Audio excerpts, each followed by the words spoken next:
സന്തോഷമില്ലാതെ പകലന്തിയോളം പണിയെടുത്തിട്ടും സ്വസ്ഥമായി ഒന്ന് കിടന്നുറങ്ങുവാൻ കഴിയാതെ വണ്ണം വേദനയുടെയും ഭാരത്തിന്റെയും ഒക്കെ അനുഭവത്തിലൂടെ പോകുന്ന കുടുംബങ്ങളാണ് നമ്മുടെ ചുറ്റിലുമുള്ളത്.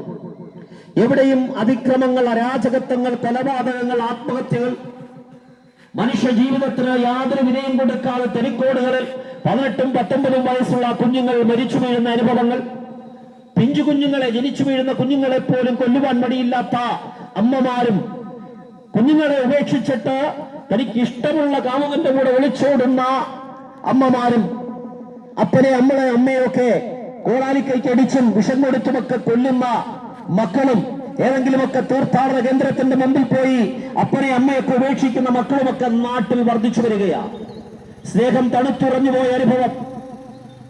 മതഭക്തിയും തീർത്ഥാടനങ്ങളുമൊക്കെ ദേശത്ത് ധാരാളമുണ്ടെങ്കിലും തീർത്ഥാടന കേന്ദ്രങ്ങളിലേക്ക് ഒത്തിരി ആൾക്കാർ ഓടിക്കൂടുന്നുണ്ടെങ്കിലും ഇന്ന് പകൽ ഞങ്ങൾ നിങ്ങളോട് വിളിച്ചു പറയട്ടെ, മനുഷ്യന് സമാധാനം അനുഭവിക്കാൻ കഴിയുന്നില്ല, സന്തോഷം അനുഭവിക്കാൻ കഴിയുന്നില്ല.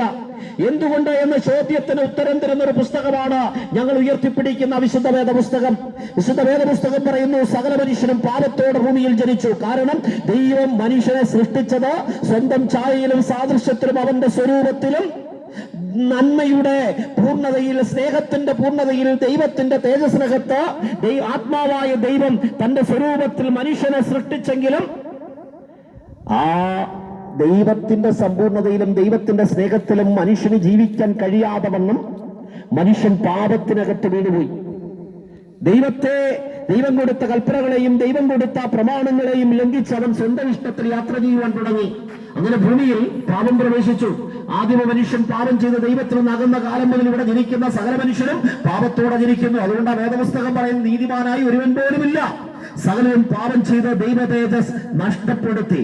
നന്മ ചെയ്യണമെന്ന് മനുഷ്യന് ആഗ്രഹമുണ്ട്, നന്മ ചെയ്ത് ജീവിക്കണമെന്ന് ആഗ്രഹമുണ്ട്, പക്ഷേ നന്മ ചെയ്യാൻ കഴിയുന്നില്ല. സന്തോഷത്തോടെ ജീവിക്കണമെന്ന് ആഗ്രഹമുണ്ട്.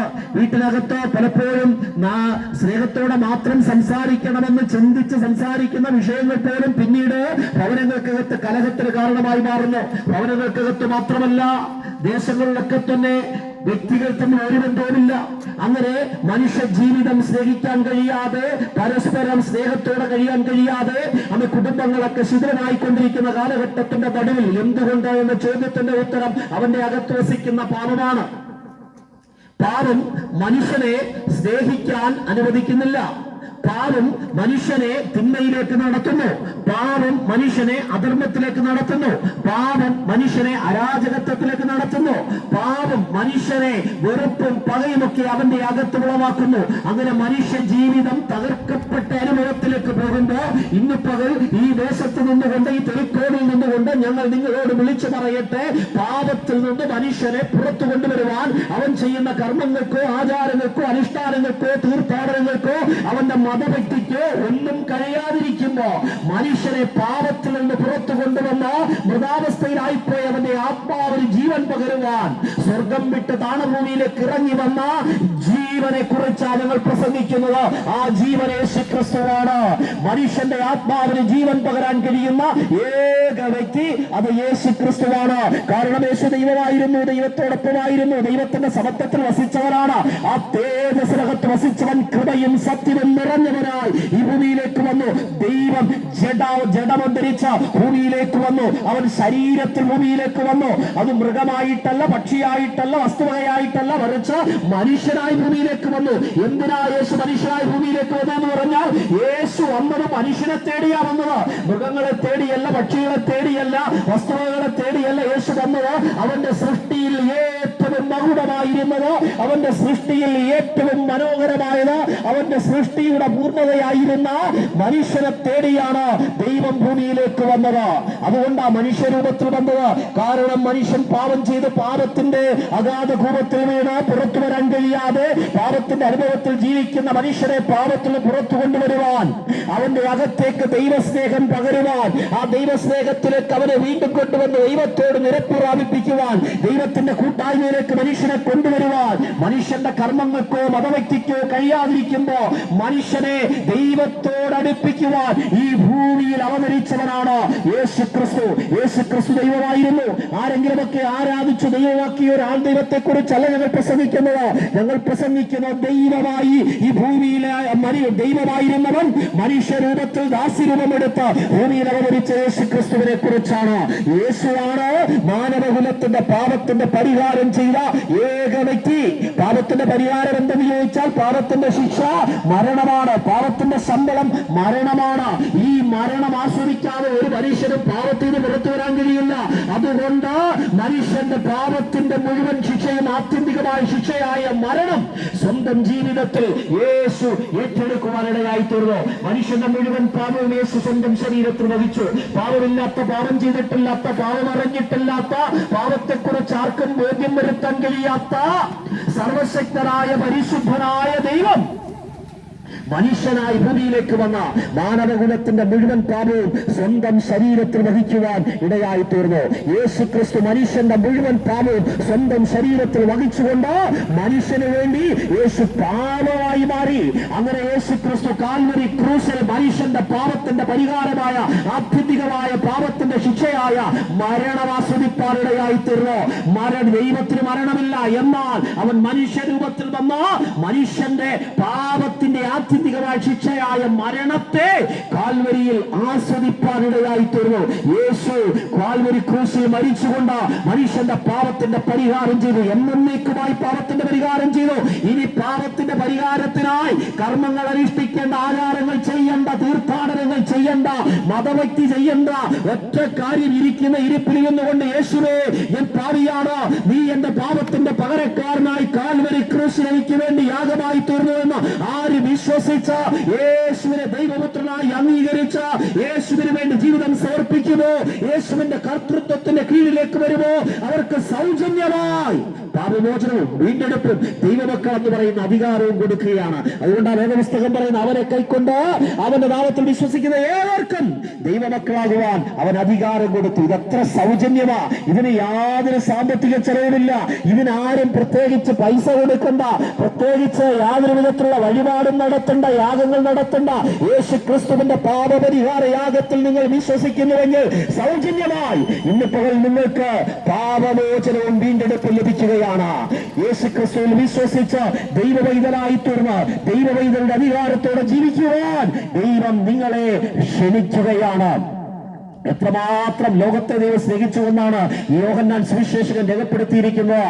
അവന്റെ പുത്രനായ യേശുവിൽ വിശ്വസിക്കുന്ന ഏവർക്കും, അവന്റെ ഏകജാതനായ പുത്രനിൽ വിശ്വസിക്കുന്ന ഏവർക്കും, അത് ആരുമാകട്ടെ, ക്രിസ്ത്യാനിയാകട്ടെ, മുസൽമാനാകട്ടെ, ഹിന്ദുവാകട്ടെ, ഏവർക്കും നിത്യജീവൻ നൽകുവാൻ ദൈവം യേശുവിനെ നൽകുവാൻ തക്കവണ്ണം, യേശുവിനെ കാൽവരിയിൽ ക്രൂശിക്കുവാൻ തക്കവണ്ണം അത്രമാത്രം ദൈവം ലോകത്തെ സ്നേഹിച്ചു. ആ സ്നേഹം അതുപോലെ നമ്മെ സ്നേഹിച്ചവർ ആരുമില്ല. ലോകത്തിലെ ഒരു ഗുരുക്കന്മാരും ഒരു മത ആചാര്യന്മാരും ശ്രേഷ്ഠന്മാരും ഈ ലോകത്തിലെ ഒരു പുരോഹിതന്മാരും ഒരു പുണ്യവാളന്മാരും നമ്മുടെ പാപത്തിന്റെ പരിഹാരത്തിനായി മരണമേറ്റെടുത്തിട്ടില്ല. മനുഷ്യന്റെ പാപത്തിന്റെ പരിഹാരത്തിനായി മരണമേറ്റെടുത്ത ഒരുവനേ ഉള്ളൂ. അത് ഞങ്ങൾ പ്രസംഗിക്കുന്ന യേശു ക്രിസ്തുവാണ്. യേശു ക്രിസ്തുവിലൂടെ പാപമോചനമുണ്ട്, നിത്യജീവനുണ്ട്. യേശു ക്രിസ്തു സത്യദൈവവും നിത്യജീവനുമാകുന്നു. ക്രിസ്തുവിൽ വിശ്വസിക്കുന്നവർക്ക് സൗജന്യമായി നിത്യജീവൻ ലഭിക്കുകയാണ്. ഇന്ന് പകൽ ഞങ്ങൾ നിങ്ങളോട് വിളിച്ചു പറയട്ടെ, ജീവിച്ചിരിക്കുന്ന യേശുവിനെ അറിയണം. ഇതാകുന്നു സുപ്രസാദകാലം, ഇതാകുന്നു രക്ഷാദിവസം. ജീവിച്ചിരിക്കുന്ന ഈ കാലഘട്ടത്തിൽ യേശുവിനെ അറിഞ്ഞ, യേശുവിൽ വിശ്വസിച്ച് യേശുവിനോടൊപ്പം ജീവിച്ചാൽ നിങ്ങൾക്കും നിത്യതയിൽ യേശുവിനോടൊപ്പം ജീവിക്കാൻ കഴിയും. ഇവിടെ ജീവിക്കുമ്പോ സകല പാപവും അധർമ്മവും അനീതിയും ചെയ്ത് ജീവിച്ചിട്ട് മരിച്ചതിന് ശേഷം ആരെങ്കിലുമൊക്കെ നടത്തുന്ന കർമ്മങ്ങളോ ആചാരങ്ങളോ അനുഷ്ഠാനങ്ങളോ ധൂപപ്രാർത്ഥനകളോ സഞ്ചാരങ്ങളോ അടിയന്തരങ്ങളോ ഒന്നും കൊണ്ട് ആർക്കും സ്വർഗത്തിൽ പോകാൻ കഴിയില്ല. വെറുതെ പൈസ ചെലവഴിക്കുകയാ. ഇവിടെ ജീവിച്ചിരിക്കുമ്പോൾ യേശുവിനെ അറിഞ്ഞ് യേശുവിനോട് ചേർന്ന് ജീവിക്കുന്നവർക്കാണ് നിത്യയിൽ എത്തിച്ചേരാൻ കഴിയുന്നത്. പുണ്യവാള ഭക്തി കൊണ്ടോ പുണ്യവാളന്മാർക്ക് കൊടുക്കുന്ന നേർച്ചകൾ കൊണ്ടോ വിശുദ്ധന്മാർക്ക് വേണ്ടി നടത്തുന്ന ആചാരങ്ങൾ കൊണ്ടോ കർമ്മങ്ങൾ കൊണ്ടോ പ്രാർത്ഥനകൾ കൊണ്ടോ ഒന്നും നിങ്ങൾക്ക് യാതൊരു പ്രയോജനമില്ല. കാരണം ഒരേ ഒരു മധ്യസ്ഥനേ ഉള്ളൂ. ദൈവത്തിനും മനുഷ്യർക്കും മധ്യസ്ഥനായ ഒരുവരെയുള്ള കർത്താവായ യേശു ക്രിസ്തു. കാരണം യേശുവിന്റെ രക്തമാണ് പാപമോചനത്തിനു വേണ്ടി ചിന്തപ്പെട്ടത്. നിങ്ങൾ നേർച്ചയിട്ട് രൂപക്കൂടുണ്ടാക്കി കപ്പേളകൾ ഉണ്ടാക്കി നിങ്ങൾ ഇരുത്തിയിരിക്കുന്ന ഒരു പുണ്യവാളന്മാരും നിങ്ങളുടെ പാപത്തിന്റെ പരിഹാരത്തിനു വേണ്ടി ഇവിടെ മരിച്ചിട്ടില്ല. പാപത്തിന്റെ പരിഹാരത്തിനു വേണ്ടി മരിച്ചത് ഒരുവൻ മാത്രമേ ഉള്ളൂ, യേശു ക്രിസ്തു മാത്രമാകയാൽ യേശുവിന്റെ രക്തമാണ് നമുക്ക് വേണ്ടി പിതാവിന്റെ സന്നിധിയിൽ യേശു കർത്താവ് തന്നെ മധ്യസ്ഥമണച്ചുകൊണ്ട് നമുക്ക് വേണ്ടി മുന്നോട്ട് വെച്ചിരിക്കുന്നത്. അതുകൊണ്ട് യേശുവിന്റെ രക്തത്തിലൂടെ അല്ലാതെ പാപമോചനമില്ല. ഒരു പുണ്യവാള ഭക്തി കൊണ്ട് ആർക്കും പാപമോചനം പ്രാപിക്കാൻ കഴിയില്ല. അതുകൊണ്ട് നിങ്ങൾ നടത്തുന്ന വ്യർത്ഥമായ ആചാരങ്ങളും ഭക്തിയും കർമ്മങ്ങളും വിട്ട് പുറത്തു വന്ന് ക്രിസ്തുവിൽ വിശ്വസിച്ച് ക്രിസ്തുവിലൂടെ നിത്യരക്ഷ നിത്യജീവൻ ഏറ്റെടുക്കണമെന്ന് ഇന്ന് പകലിൽ തെരിക്കോടിൽ നിന്നുകൊണ്ട് ഞങ്ങൾ നിങ്ങളോട് വിളിച്ചു പറയുക. 2000 വർഷത്തെ പാരമ്പര്യമോ ഇനി കോടിക്കണക്കിന് രൂപയുടെ ആലയങ്ങളോ ഒക്കെ നിങ്ങൾക്കുണ്ടായിരിക്കാം. പാരമ്പര്യമായി കിട്ടിയ ഭക്തി ഉണ്ടായിരിക്കാം, പാരമ്പര്യമായി കിട്ടിയ ആരാധന രീതികൾ ഉണ്ടായിരിക്കാം. പക്ഷേ അതിനൊന്നും നിങ്ങളെ സ്വർഗത്തിൽ കൊണ്ടുപോകാൻ കഴിവില്ല. ഒരുപക്ഷെ നിങ്ങൾ പ്രാർത്ഥിച്ച് നിങ്ങൾക്ക് ദൈവം ഒരുപാട് വിടുതലുകൾ, രോഗസൗഖ്യങ്ങളോ അതുപോലെ നിങ്ങളുടെ ജീവിതത്തിൽ അത്ഭുതങ്ങളോ നിങ്ങളുടെ ജീവിതത്തിൽ പലതരത്തിലുള്ള വിടുതലുകളും ഒക്കെ ദൈവം ചെയ്തിട്ടുണ്ടായിരിക്കാം. പക്ഷെ അതൊന്നും സ്വർഗത്തിൽ പോകാൻ ഗ്യാരണ്ടിയല്ല. സ്വർഗത്തിൽ ചെല്ലാൻ ഒറ്റ മാർഗമേ ഉള്ളൂ, ക്രിസ്തുവിൽ വിശ്വസിച്ച് നിങ്ങൾ ദൈവവൈതലായി തീരണം. അവന്റെ കർത്തൃത്വത്തിന്റെ കീഴിലേക്ക് വന്ന് നിങ്ങളുടെ പാപം ഏറ്റുപറഞ്ഞ് യേശുവിനെ ദൈവപുത്രനാണെന്ന് അംഗീകരിച്ച് ക്രിസ്തുവിലേക്ക് വരുന്ന ഒരു വ്യക്തിക്ക് മാത്രമാണ്, നിങ്ങൾക്ക് അങ്ങനെ ഒരു വ്യക്തിക്ക് മാത്രമേ സ്വർഗരാജ്യത്ത് പ്രവേശിക്കാൻ കഴിയൂ.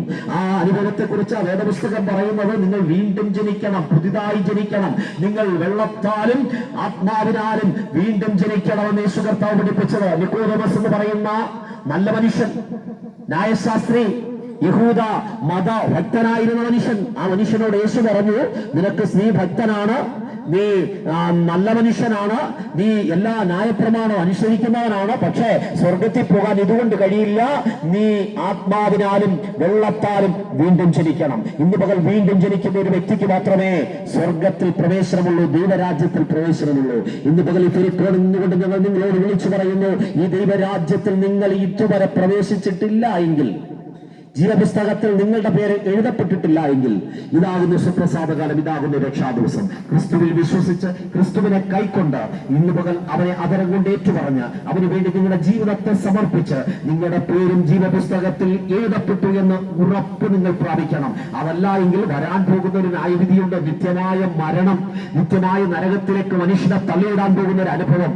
അത് ജീവിതത്തിൽ ഉണ്ടാകാതിരിക്കുവാൻ ജീവപുസ്തകത്തിൽ പേരെഴുതി കാണാത്ത സകലരെയും തീപ്പൊയ്കയിൽ തള്ളിയിടും എന്ന് എഴുതിയിരിക്കുന്നത് ഈ വേദപുസ്തകത്തിൽ അങ്ങനെ എഴുതിയിട്ടുണ്ടെങ്കിൽ അത് അതുപോലെ സംഭവിക്കും. അതുകൊണ്ട് നിങ്ങൾ രക്ഷിക്കപ്പെടണം. നിങ്ങൾ ക്രിസ്തുവിനെ ഹൃദയത്തിൽ സ്വീകരിച്ച് ക്രിസ്തുവിന് വേണ്ടി നിങ്ങളുടെ ജീവിതത്തെ സമർപ്പിച്ച യേശുവിനെ ദൈവത്തിനോട് അംഗീകരിച്ച് നിങ്ങൾ രക്ഷിക്കപ്പെടണം.